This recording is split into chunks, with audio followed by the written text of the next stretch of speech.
नमस्कार, the voice news से मैं प्रगति सिंह, जहां प्रतिदिन हम बताते हैं आपके आसपास की जुड़ी घटनाओं के बारे में, जिसका है सीधे जनता से सरोकार। एक नजर आज की सुर्खियों।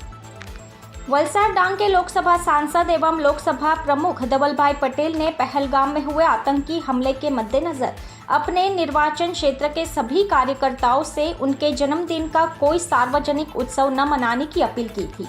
सांसद धवलभाई पटेल ने अपने जन्मदिन पर सेवा कार्य करने का संकल्प लेते हुए वलसाड सिविल अस्पताल में उपचार ले रहे मरीजों और उनके परिजनों को फल किट वितरित कर अपना जन्मदिन सादगीपूर्ण ढंग से मनाया।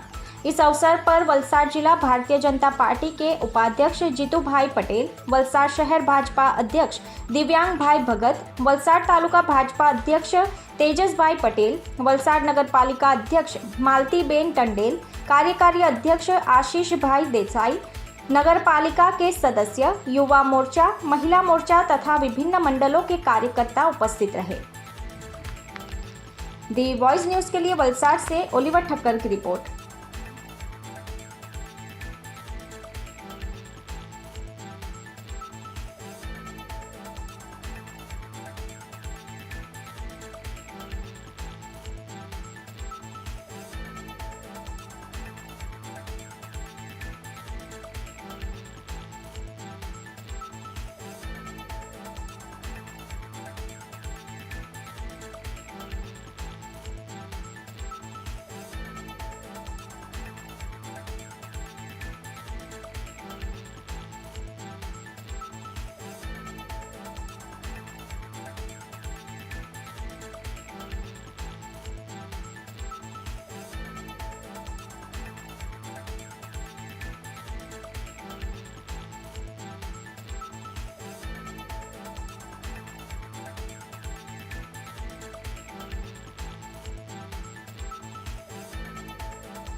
આજે સિવિલની વિઝિટ લીધી તેના જી જે થોડા દિવસ પહેલાં કાશ્મીરમાં દુઃખદ ઘટના બની, જેમાં આતંકવાદી હુમલો થયો, પાકિસ્તાનના લોકોએ કાયરતાપૂર્વક જે આપણા લોકોને માર્યા, એ એકદમ દુઃખદ ઘટના છે. અને જેમ આગળ પણ જ્યારે પાકિસ્તાને કાશ્મીરમાં 2 વાર હુમલા કરવાની હિંમત કરી, ત્યારે બંને વાર આપણી ભારતીય સેનાએ પાકિસ્તાનમાં ઘરમાં ઘૂસીને એમને માર્યા હતા. આ વખતે પણ પૂરા દેશને વિશ્વાસ છે કે આ વખતે આપણી ભારતીય સેના એવું કરશે કે બીજી વાર પાકિસ્તાન કોઈ પણ દિવસ આંખ ઉઠીને આપણા ભારતના અગેન્સ્ટ ના જોઈ શકે, એવું કામ કરશે.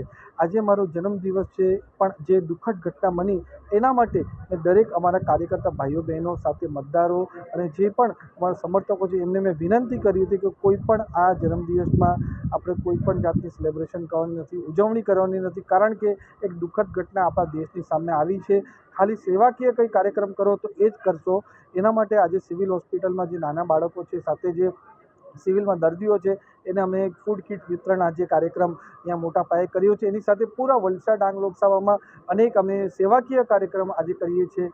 અમુક જગ્યા બ્લડ ડોનેશન કેમ્પ ચાલે છે, અમુક જગ્યા અમે અનાથ આશ્રમમાં જઈને અનાથોનું જે પણ અમે કરી શકીએ છીએ એ રીતે તેમની સહાયતા કરીએ છીએ. બધાને અમે સારી રીતે જમાડવાની પણ પૂરું આજે કર્યું છે. એ જ રીતે વૃદ્ધાશ્રમમાં કરીએ છીએ. અને આવનારા સમયમાં આજે અમે અલગ બીજા બધા સેવાકીય કાર્યક્રમ આજે રાખ્યા છે. तो वॉइस न्यूज को सब्सक्राइब करें और बेल आइकन दबाएं।